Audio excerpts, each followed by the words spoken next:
myself. I'm Alina Ceusan. I'm a Romanian fashion blogger.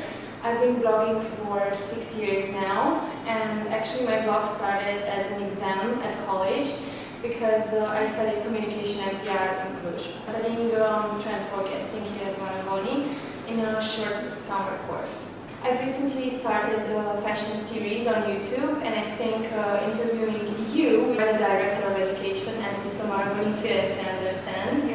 Very beautiful town, Firenze, I've been this weekend. And I think it would be a very interesting subject for our online community.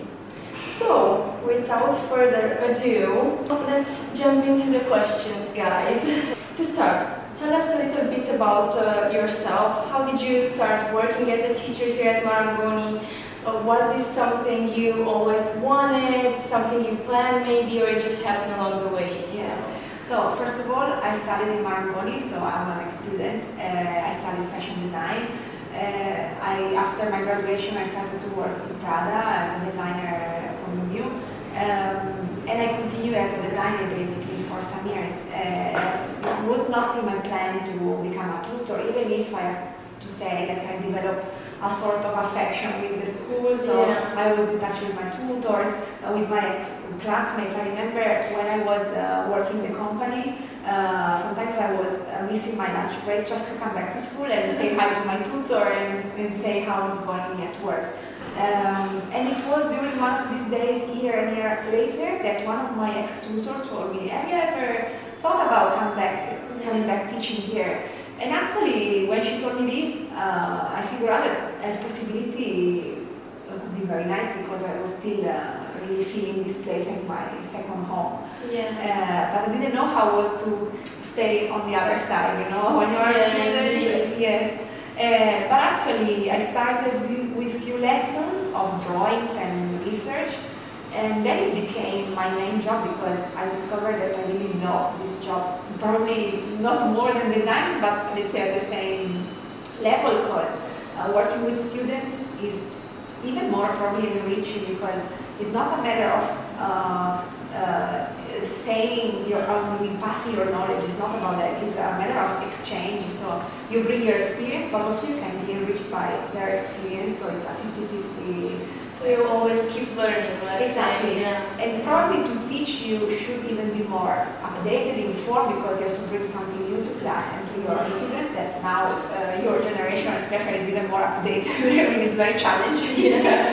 But for somebody like us that likes to be dynamic and not, you know, we don't like to get bored. Yeah, or to stay something. Yes, so it's really stimulating, and it reflects then in our other jobs, so also in our designing job, in my case, or researching job, because I can really bring maybe something more fresh. Beautiful, beautiful way of thinking, I must say. I've seen your inspirational hub, that is that my inspiration flow.tumblr.com. Is you call it a blog? I would call it like a continuous mood board. So you guys could see, if you're going to access the site, you're going to see like everything from textures to fashion editorials, I don't know, inspirational images. So as the title say, it keeps the inspiration flowing. So I heard it gets over 2 million visits per semester. I guess your students are on that site a lot. Please tell me, which is the inspiration behind this website? So it started many years ago because for me it was hard to explain to my students how to make a mood board. At that time there were no blogs or any websites showing this, and we had to go side by side collecting photos. Pinterest was not. What year did you start? I think it was 2011. Yes. 11 or 12, something like that.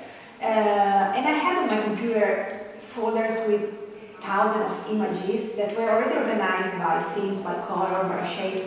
So the way to explain to my students this that moment was only to create a website where I was organizing my photos. So in class actually it became a teaching tool. So in class I was showing, you know, if you have to do a book more about this, you can put photos together in this way.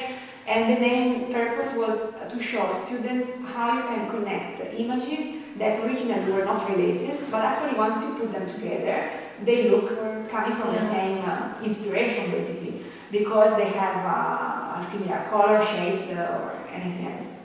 And it became apparently so much visited, not only by students but also by my ex-colleagues or my friend in the company that showed this to their bosses, so it became a sort of a viral website for research.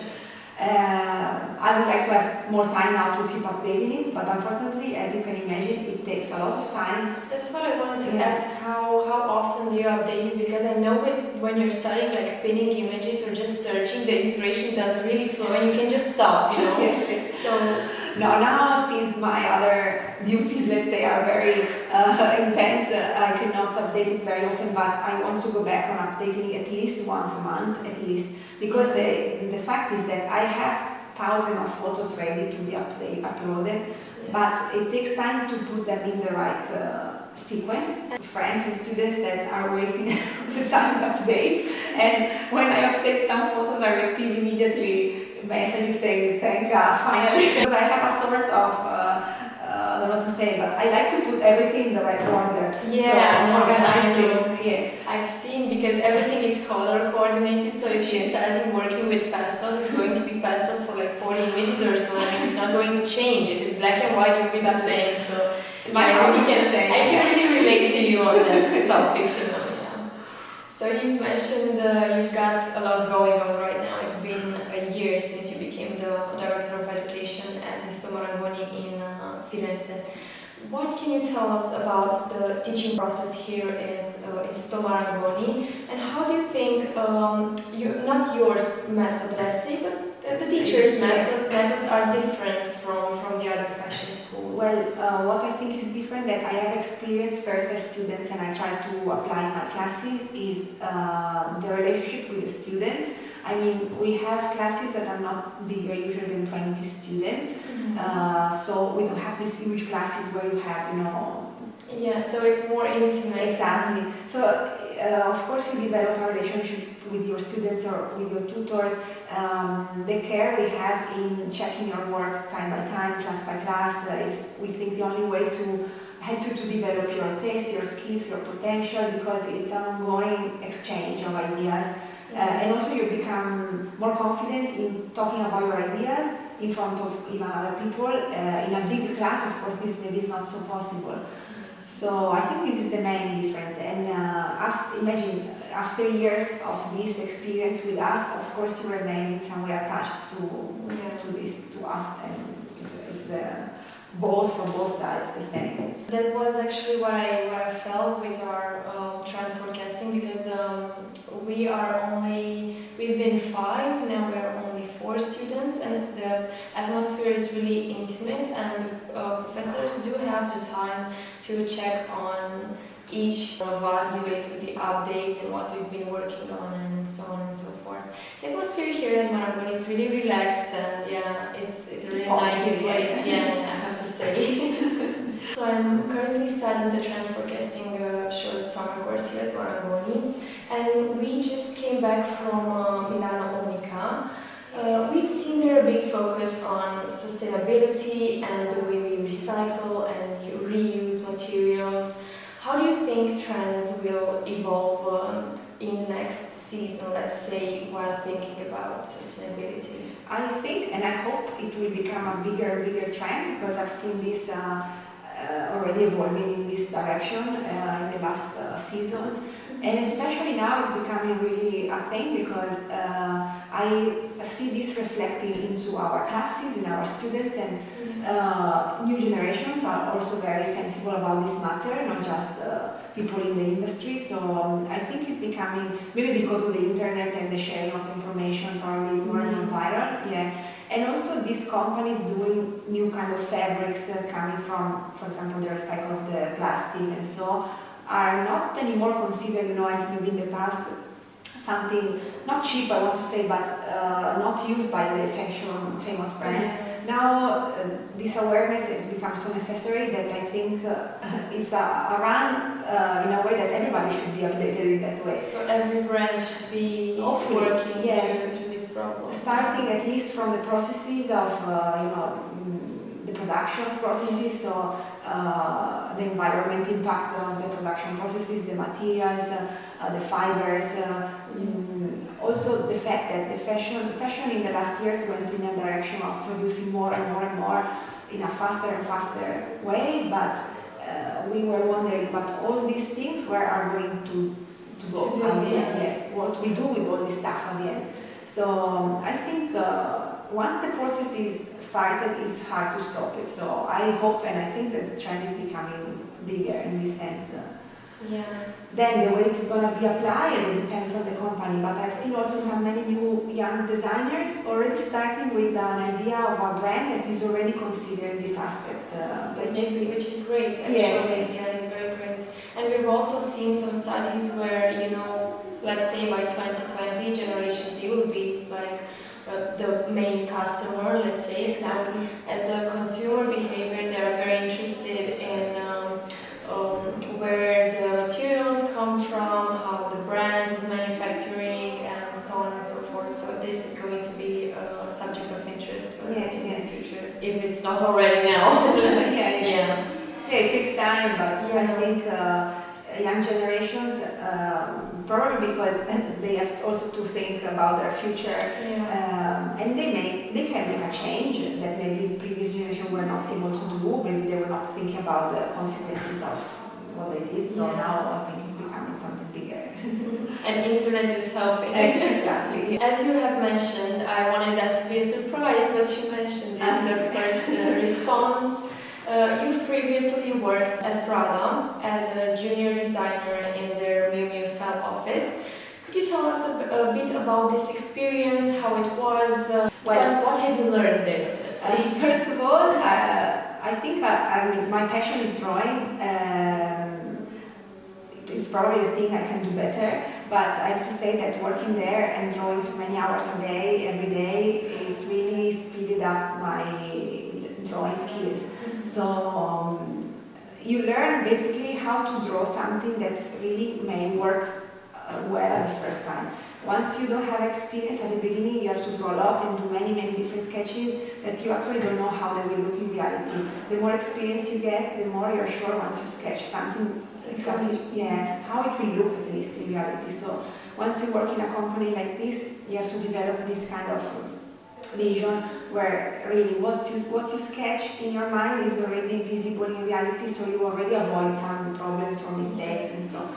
And then apart this, of course, a method of working that I think is unique for that brand. In fact, I think is something also sometimes other brands want to take into their companies, because it's very structured, very organized, timing is perfect. So a rigor, in your work that we do a creative job because we design, but at the same time you still have deadlines, Of course, yes.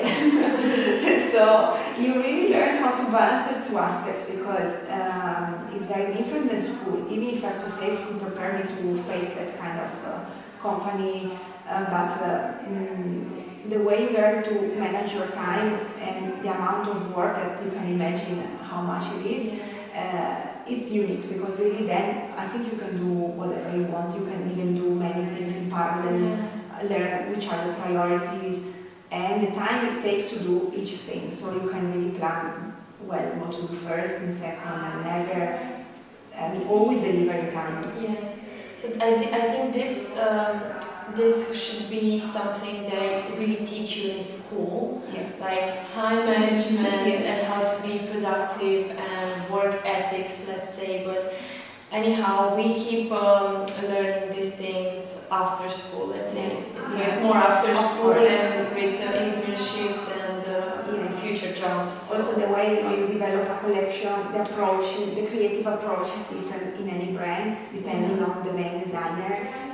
So that's also something very interesting once you go to work in a company or another, to see actually how the creative process takes place. And so for students, I think a very important thing to learn is how to readdress your taste, your creativity. You have to change yourself, because also they want you to bring your skills and your knowledge, but you can be in some way flexible in that way. So you need to bring your identity into their style, basically. So that's very a challenge, but very very interesting. So you are teaching fashion drawing. First of all, you said that's your like biggest fashion skill. Then fashion collection, research, and design. Which are the skills you appreciate the most when it comes to your fashion students? Good question, because of course I appreciate, well, I don't want to say drawing skills, because I appreciate as well a student that has not, let's say, amazing drawing skills, but he or she has patience and will to improve. With technology nowadays, yes. We won't be drawing so much. We can use like digital design and everything. Yes. Still, we have to have those that mentality and those skills. But, yeah, what I appreciate in my students is independently on your level, because you can be already excellent or not excellent yet, but you don't have to be satisfied already. You always have to push yourself more far, because I think only who has this passion and this will to improve can exceed. We're talking about which are the skills you appreciate the most when it comes to your fashion students. You said that it goes beyond talent, so you have to be like really hardworking and to have that, I don't know, wish to just learn more and stay curious. Yes, you have to learn how to learn. Then you can do whatever you want. To learn how to learn, yes. And always stay curious, because I think that helps. So apart from life in school, which are the moments / things that inspire you? Well, first of all, I think traveling all around the world, because I love to see other cultures, other cities. So I also lived abroad. I lived in China, and also that changed me a lot, I think. So I cannot imagine myself staying just here for a too long time. So sometimes I have to go away and then come back. This first of all. Then art is something I really love. Fashion, of course, I don't even say it, but yes. Expositions, so I often go to museums. I love photography, of course, so I have some my favorite photographers that I follow around exhibitions. Music as well. I am an ex-classic ballet dancer. That's beautiful. I think also that something changed you a lot, because first of all it teaches you again rigor and discipline. Yes. But at the same time it's like you cannot do anything without music. So if I'm working or doing sport, that is my other passion. Everything starts with music. Yes. And sport became a sort of break from work and you know the stress and the way you have working a lot. So I think it is for all of us like a big break from work and stress. Yes. You're a teacher. You must be reading a lot. Tell us a book that, let's say, changed your life, or which is your favorite book right now, or what should we be reading right now? Well, my favorite writer probably is Murakami, the Japanese writer, and I have my favorite book, probably that I know the title also in English, is 1Q84. Probably that is one of the books that changed my life, because it brings you to a sort of oniric dimension. It's not so fast as we can imagine an entertaining book. The rhythm is quite slow, but at the same time it's hypnotic. So it really can bring you somewhere else. And since I really love Japan and Japanese culture, I've been there many times. In some way, when I cannot be there, also this writer. Like a reminder or something. Yes, he's a very famous writer, and also because of him, I started running. Because I read because he's also doing marathons, and he wrote some books about that. So he was candidate for a Nobel Prize last year. So it's a very, of course, good writer. Yes. And moving to movies, do you have any favorite movies? Well, if I, in general, growing in the 80s and then in the 90s, my movie culture started from the 80s, so the 80s blockbuster, of course. But one of my favorite movies, I don't know if you know it, is called The Piano. It's a story, it's a story of a woman that cannot talk, but she plays the piano. No, I haven't seen that movie, but I've seen The Pianist, and I told you it's a lot of stories. And I love it, especially also for the very famous soundtrack of that movie. I can imagine. Yes. I think if you heard the soundtrack, for sure you have to, because it's super famous. If I have to think about a movie that I loved more recently, maybe not my favorite, but something really also inspired me was, I remember Interstellar. Yes. A couple of years ago. This is our final question before we start our quick quiz. So, in the end, I would like to tell us if you have a message to send to all the young people watching this interview, people who are, interested in fashion, maybe working in fashion or design, which would be this message for them? Well, my message is, I don't know, nowadays, having internet, bloggers and so much going on, the idea you may have about fashion not necessarily is the real one. I mean, because in the past we didn't have any access to any kind of information. Only people from the industry could give us some information, so we had to trust what they were telling us. Nowadays, in some way, you are connected to everything, so you may reach many informations, but at the same time, the perspective of fashion system can be, I don't want to say just about the funny part, but you have to know that it's also a matter of a lot of commitment, effort, and with no commitment and effort, unfortunately, you cannot reach anything. Anything, yeah, it's not about fashion. Exactly. So my suggestion, anyway, what I want to tell you is, not just in fashion, but if you want to obtain very good results, be patient and committed, because only with time and patience you can always improve and get better results. Don't be happy about the first thing you do, but always try to go further and push yourself. Yes. Otherwise, someone else will do instead of you. So I always keep saying that. If you're not going to do this, someone else is going to do it. Yes. Good. Thank you very much for a very inspiring message. Now we have the quick quiz time. We have just 5 choices, this or that, related to fashion, of course. So you just have to quickly respond with one of your choices between the two. So, flats or heels? Flats. Coffee or tea? Always tea. Feminine / masculine style-wise? I cannot say both. I don't know. You just have to choose one. Okay, feminine, yeah. Okay. Red lips or nude lips? Nude lips. Denim or leather? I love denim, yeah. Denim. Julia, thank you for your time. Thank you for being a part of our YouTube fashion series, and thank you for sharing with us your fashion knowledge. Guys, this is the end of our fashion episode for today. So hopefully we've inspired you. If you like this video, don't forget to subscribe to the channel and watch the other Istituto Marangoni related vlogs we've done here in Milan. And yeah, see you soon. Bye. Ciao. So I see you don't have an Instagram. I have an Instagram.